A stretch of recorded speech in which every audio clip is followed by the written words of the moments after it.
Добър ден, почитувани гледачи! Вие сте со најновата емисија на Хайд Парк, дел од проектот Трибуна. Денеска мој гостин е мојот драг пријател од Софија, Ѓорги Драганов, создател на интернет сајтот Војна и мир, еден од поинтересните сајтови во Бугарија што се со изразито десничарска тематика. Здраво, Ѓорги, како си? Привет, много добре. Ти как си, Атанасе? Добре сам, да ти кажа. Да не се оплакваме. Това Во да военно се време чува. живеем. Във военно време, но в мирни страни, което трябва да го имаме това е предвид. најважното. Това е најважното. Ѓорги, во Фейсбук си се опишал како десничар либертаријанец, безбожник и нетолерантен човек. Кој е општото меѓу сите тие три работи? Ами най-лесният отговор е да кажа аз. Чел съм доста книги и съм стигнал до възгледа, че това са нещата, които работят. Дясното либертарианство е по-скоро един икономически възглед за това как трябва да работи света, тъй като другите големи идеологии много обичат да превъзнасят държавата като панацея. Тя е нещото, което решава всички проблеми в мирно време, в военно време, в криза. Аз виждал съм ефективността на чиновниците, виждал съм ефективността на хората в големи групи. Видял съм, че много интересни психологически изследвания. Има едно ефекта Рингелман, който показва, че колкото повече хора работят върху даден проблем, дадена задача, толкова повече пада коефициента на полезна дейност. Докато ако имаш много играчи, които да се конкурират помежду си за качеството на свършена дадена работа, било то в пазар, било то по някакъв друг начин, е по-вероятно тя да се свърши бързо, ефтино и качествено, или поне част от тези работи. Относно безбожничеството, това е един много философски въпрос. Дали има Бог в смисъла на антропоморфно същество с собствена воля, което да направлява нашия живот, да го наблюдава и да следи за нашите морални провали и нашите морални успехи. Дали обаче има създател на Вселената? Аз не мога да кажа. Аз не съм нито теоретичен физик, нито ми стига. Стигат ми познанията, за да се изкажа. Допускам, че не съществува такава личност, но пък не мога като историк да си затворя очите за ползите от организираната религия, от християнството, което е безспорно. Особено за народите, които са били част от Османската империя, която е била с друга религия. Каква огромна роля е изиграла православната църква, за да се запази етническата идентичност на хората на Балканите. Относно нетолерантността, това бих казал, че е по-скоро практическо нещо. Работи. Най-нетолерантните накрая побеждават, ако можем да се вслушаме в Николас Насим Талеб. И има страшно много примери, че нетолерантните хора, ако са нетолерантни достатъчно дълго време, накрая те са тези, които се налагат. Кажи ми, според тебе либертарианството има почва во нашите общества, кои се, како да кажем, премногу погодени од поранишните комунистички режими. Дали тоа е лекот според тебе за нашите общества? Аз виждам, например, ефективността на една кампания за да помогнем на бедните. За да помогнем на бедните през държавата, ние трябва да убедим мнозинството от депутатите да приемат промени на първо и на второ четене в един закон. Трябва да се промени бюджета, след това трябва да се създаде комисия, един дълъг, тромав, сложен процес с страшно много хора, които са замесени. Или ако аз искаме да помогнем на някой, просто му даваме 100 лева или му намираме работа, или му намираме апартамент. Частната благотворителност е много по-ефективна, много по-бърза, много по-евтина от държавната помощ. Има естествената наблюдение, кое работи по-добре. Това да дадеш на човека една риба или да го научиш как да лови риба. Именно. Или да го научиш да лови риба, да. Именно. Така че ние и аз и ти сме родени и сме живяли известно време в комунистическа планова икономика, макар и с някои разлики. В Югославия вие сте имали някаква частна земя, имали сте по-голяма лична инициатива, това е нещо, което ние не сме имали. Сега ние можем да пътуваме, можем да работим, можем да продаваме труда си и виждаме, че това работи. Ние забогатяваме. По-добре сме от преди 5 години, 10 години, 20 години, въпреки кризи. Продължава да има хора, които обаче бленуват за комунизма, за реда. Значи ти завършваш университет, гарантирано ще имаш работа по специалността си. Окей, това на някои хора може да им звучи много хубаво, но на мен ми звучи като неефективни специалности, неефективни заводи, неефективна икономика. Те и затова фалираха, защото в крайна сметка противоречат на едни прости закони на икономиката. А на що се дължи според тебе баш тази носталгия, како да наречам, кон комунизмот? Дали е само на базата на тоа дека луѓето се, како да кажам, со некоја такво чувство кон нивната младост или за таа сигурност што ја спомна ти, веднаш после универзитетот ќе си најдеш работа? Значи със сигурност го има естествено и така скриването от нашата памет на лошите неща от миналото и повече остават само добрите. Нормално човек, когато е млад, здрав, прав, да не се интересува толкова от другите работи, да си каже, в какво хубаво време живея. Това е валидно както за днес, така и за преди. Но като мине време, той забравя лошите работи. И много хора, да, ние сме по-богати като общество, като цяло днес от преди, но има хора, които примерно са по-зле. Те са тези, които бленуват за времето, когато всички бяхме равни, всички имахме едни и същи коли, едни и същи апартаменти, едни и същи гардероби. А сега, тук съседа има по-хубава кола от мен. Съседа има по-голям апартамент. Ревност. Бленуваат за времето, кога сите биле еднакво бедни, на некој начин да го кажем. Именно. Това е... много от съвременните комунисти, и не говоря за младите хора, те бленуват за общество, в което да няма бедни. Но истината е, че се получава така, че просто няма богати, всички сме еднакво бедни. И това можем да го видим, като сравним примерно икономиките от 40-те години на България, на Сърбия, на Македонския край, тогава с примерно тогавашна Португалия, тогавашна Италия, тогавашна Испания, Полша, как сме практически едни и същи. 90-те години имаме страхотно изоставане. Както и днес. Днес някои от нас дърпат, други не. Някои градове са по-добре, други са по-зле. Георги, пошто веќе 20 и повеќе дена имаме војна во Украина поради агресијата на Владимир Путин, кажи ми, како ги коментираш ти за честните асоциации меѓу полската Софија, Скопје и Киев, Москва? Тие споредби на ситуацијата. Има една така много популярна теза, която много се върти сред русофилските, сред националистическите кръгове в България днес, че Украйна е за Русия това, което Македония е за България. Това е естествено един ужасно сбит, ужасно неточен, ужасно неверен разказ на 2000-летие европейска история. Просто няма как да сбиеш толкова много история да е вярно. До толкова е вярно, доколкото Украйна дълго време е била част от Руската империя.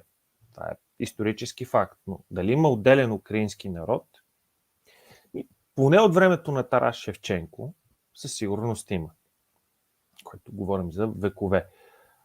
Отношението и в България, и в Македония, и ти виждаш, и аз виждам, има протести, за разлика от примерно Белгия, където всички са против войната на страната на Украйна. В Сърбия, в Македония, в България има протести и за двете каузи. Ние сме разделени като общества. Даже вчера бях в Пирот и в Цариброд и на Пиротската крепост ме срещна един местен човек, който като разбра, че сме българи, започна да ни обяснява как ние сме братя, как трябва да сме на страната на Путин и така. Аз реших да не споря с него, но има го това усещане за славянската солидарност срещу злия Запад, което се корени така в много дълго продължилата пропаганда от време на студената война, нали, нашия бог срещу техния бог. Пък сега нещо се случи и една държава. България вече е сменила блока и това създава някакви проблеми, конфликти идеологически в главите на много наши съграждани, които буквално говорят за НАТО като за те, а не като за ние. Говорят за Европейски съюз като за те, не като за ние. Предположение, че над десетилетия, вече близо 2 десетилетия, ние сме членове на тези организации. Би трябвало да сме интернализирали усещането, че ние сме част от тях. За добро и за лошо. Естествено има за какво да бъдат критикувани за конкретни свои действия. Въпросът е, че в тази война ние виждаме как България, например, за разлика от Република Македония, не праща оръжие официално на Украйна. Македония направи това нещо. Македония, която бих казал е много по-русофилска. Защо? Ами в България русофилите са на власт и държат някои от най-важните министерства.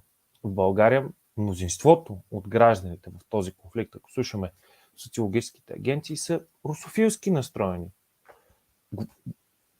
Те изпитват симпатии към държава, нападнала друга държава. Аз се надявам, че тази война ще приключи много скоро, защото тя е икономически унищожителна, освен всичко останало и за двете страни. И се надявам да седнат на масата за преговори и да се съгласят на добър мир.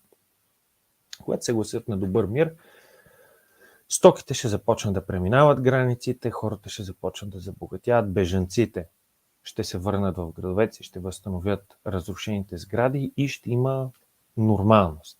В момента ние живеем в ненормална ситуация. Ако Скопие трябва да го запре процесът на дебулгаризация, що трябва да направи София, за да го започне процесът на десоветизация? Кога ќе се тргне споменикот на Црвената армија во Софија? Кога ќе прекинат да бидат величани ликови како граф Игнатиев, Александър Стамбулийски, Георги Димитров, кои се останати во историјата на Бугарија запишени со црни букви, да не се лажеме. Да. Какво е твоето мислење? На нивните имиња се крстени дури и населени места во Бугарија. Така е, да. В Република Сърбия днес има град, който се казва Димитровград, кръстен на Георги Димитров. Българската дипломация успя да извоюва той да си върне старото име Цариброд. Българската дипломация и вътрешна политика не успяха все още да върнат името Горна Джумая на другия Димитровград. Имаме и Благоевград. Обърках се. Не успяха да върнат името Горна Джумая на Благоевград. Имаме и Димитровград.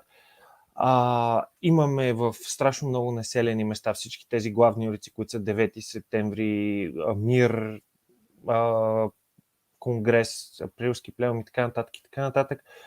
Всички тези работи тепърва трябва ние да ги направим. Да, ние можем да посочим като общество, че в Република Македония днес има дебългаризация, продължаваща вече десетилетия, макар и безспорно по-отслабена, отколкото е била преди 89-та.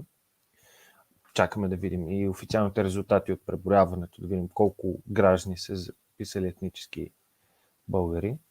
Но това, което и двете страни трябва да направим, ние трябва да отворим миналото си, да видим какво наистина са правили комунистите от двете страни на границата и да постигнем вътрешен мир. Какво означава това? Виновните трябва да бъдат наказани, невинно пострадалите трябва да бъдат обезщетени и трябва да се създадат такива условия, за да не се повтарят тези грешки. Понеже спомена най-големия паметник в град София, монумента на окупационната Червена армия, от 1994 година има решение на Столична община той да бъде махнат. Някога ще се намери кмет, Столичен общински съвет и министър на културата, които да се съгласят и това решение най-после да бъде изпълнено. Преди известно време имаше инициатива от Трайчо Трайков. Мислам дека е районен кмет Точно така, на район Триадица. на район Триадица, да. И докъде е тази инициатива? Имаш някаква информация? Ами, както всеки път, започват селите в Столичния общински съвет да се сочат с пръст и да казват не, вие сте виновни, не, вие сте виновни. Истината е, че монументът е държавна собственост на Република България, т.е. Министерството е това, което носи отговорността. Също така, другия човек, който може да вземе отношение е областния управител, който в случай от партия Има такъв народ, част от управляващата коалиция. Третият човек, който може да вземе някакво решение е кмета на Столична голяма община, който е от партия ГЕРБ, тъй като паметникът е на общинска земя. И четвъртия е вече районния кмет. Виждаме как се подхвърля този въпрос. Това е вече над близо 30 години. Този въпрос не може да бъде решен, защото въпреки, че той е монумент на Червената армия и на него пише с големи златни букви на признателния на армията от признателния български народ, той е вдигнат с средства на български граждани. Днешна Русия, наследник на Съветския съюз, го счита за своя собственост и всеки път, когато по него се драска или се извърши някаква акция, Русия, официална Русия, чрез своите органи, казва: това ние го намираме за посегателство срещу нашата държава, ние ще преследваме русофобите в другите държави и така нататък. Веднъж има реакция от руската амбасада, така? Много повече от веднъж. Включително и срещу нещо, за което аз съм бил обвиняван. Агенция Тартас е излизала с обявение, че това е работа на фашисти, нацисти, русофоби и така нататък, и така нататък. Нали, едни лоши хора. Между другото, същата риторика, която се ползва спрямо украинците в Украйна, нали, като извинение за започване на война. Тие са нацисти, така нататък. Кажи ми, бидейки за пръв път ми гостуваш во емисията, и нема да е за последен, пошто си добър соговорник и ми е много така големо задоволство, што имаме можност да си поразговараме. Кажи ми, што би им поръчал на македонците, да излеземе малко от Бугария и от советската линия, што би им поръчал на македонците, кои гледат на етничките македонци современни, кои гледат Бугария како смртен неприятел, и се разбира каква е твоята поръка кон бугарите во Македонија, кои все още отбиваат да го заборват своят корен? Ами, аз съм това, което някои хора биха нарекли български националист. Краен човек, но аз не съм краен. Аз не мразя хората. Аз харесвам македонските българи, харесвам македонците, харесвам останалите народи в Македония. Имам македонска жилка. Майка ми е Костуркова. И помним откъде сме дошли. От село Търнава. Аз смятам, че да, миналото ни е тежко, миналото ни е кърваво, но нищо не ни пречи да живеем заедно добре като братя днес и утре. Преди малко отивам да пазарувам в София в македонския магазин Cam Market. Редовно си взимам македонски работи. Планирам сега поне няколко пъти това лято да отида пак до Македония. Аз нямам нищо против македонците, които са дошли в България и работят и си търсят късмета. Нямам нищо против българите да отиват там. Ние да живеем заедно и добре. Не трябва да се насъскваме едни срещу други. Заедно ние сме много по-силни и заедно никой няма да пази гърба на Република Македония по-добре, отколкото Република България, и се надявам и обратното да е вярно. Ние заедно можем да сме по-силни спрямо нашите съперници. И се надявам това да бъде осъзнато от всички. Ние не се мразим. Ние трябва да се обичаме като братя. Защото сме. Ти благодаря, Георги. Ми беше голямо задоволство да го проведем овој разговор. Ке имаме и други прилики да се видиме. Абсолютно.